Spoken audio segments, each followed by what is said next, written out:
Hello friends, मेरा नाम अनुज है। देखते हैं सुप्रीम कोर्ट में आया एक केस जिसमें पत्नी ने ससुराल पक्ष के 14 लोगों को घरेलू हिंसा के केस में आरोपी बनाया और घरेलू हिंसा का केस अपने मायके से किया। दोस्तों, इस जजमेंट की हिंदी और अंग्रेजी पीडीएफ का लिंक वीडियो के डिस्क्रिप्शन में दिया हुआ है। तो मामला ये था कि पत्नी ने बेंगलुरु में घरेलू हिंसा का केस कर दिया जिसमें पति पक्ष के 14 लोगों को आरोपी बनाया गया। घरेलू हिंसा के केस में फैमिली कोर्ट बेंगलुरु ने पति पक्ष के 14 लोगों के खिलाफ सम्मन या नोटिस जारी कर दिए। तो इन नोटिसों और बेंगलुरु कोर्ट के क्षेत्राधिकार के खिलाफ पति पक्ष कर्नाटक हाई कोर्ट गया, जहां पति पक्ष की अपील ये कहते हुए खारिज कर दी गई कि मामला बेंगलुरु कोर्ट के क्षेत्राधिकार में है और सभी आरोपियों पर प्रथम दृष्टया केस बनता है। कर्नाटक हाईकोर्ट के इस फैसले के खिलाफ पति पक्ष सुप्रीम कोर्ट गया। तो सुप्रीम कोर्ट ने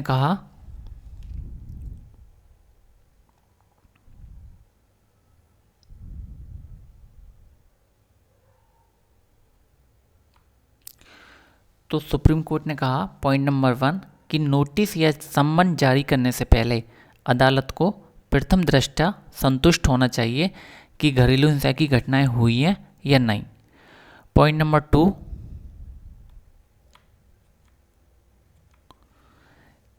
कि भरण पोषण के लिए पति के दूर के रिश्तेदारों को जिम्मेदार नहीं ठहराया जा सकता। पॉइंट नंबर 3 चूंकि अपीलकर्ता संख्या 3 से 13 के खिलाफ कोई विशेष या स्पष्ट आरोप नहीं है, इसलिए उनके खिलाफ मामला जारी नहीं रखा जा सकता।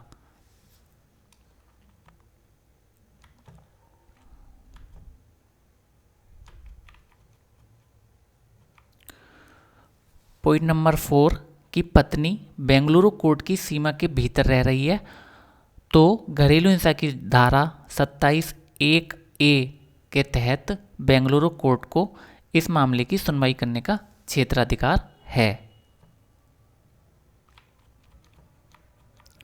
और पॉइंट नंबर 5 इसके बाद सुप्रीम कोर्ट ने पति और पति के माता पिता पर केस चलाने का आदेश दे दिया और पति के बाकी रिश्तेदारों के खिलाफ मामला बंद कर दिया।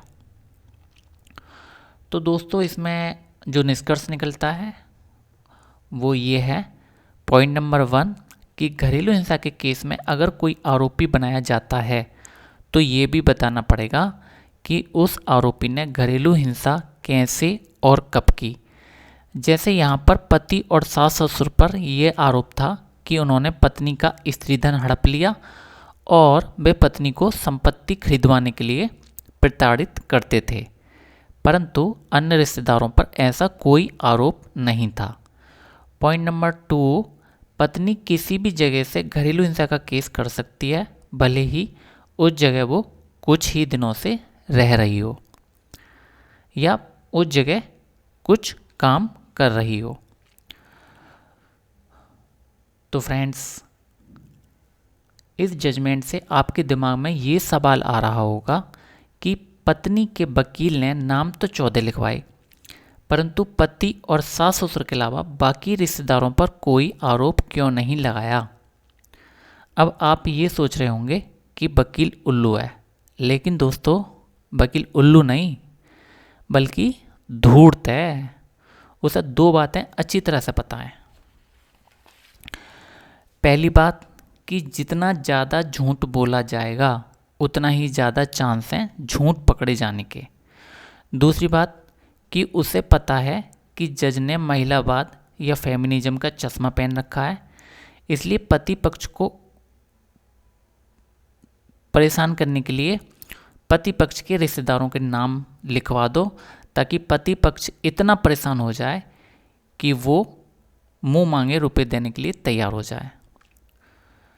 तो दोस्तों, इस वीडियो में इतना ही। Thank you.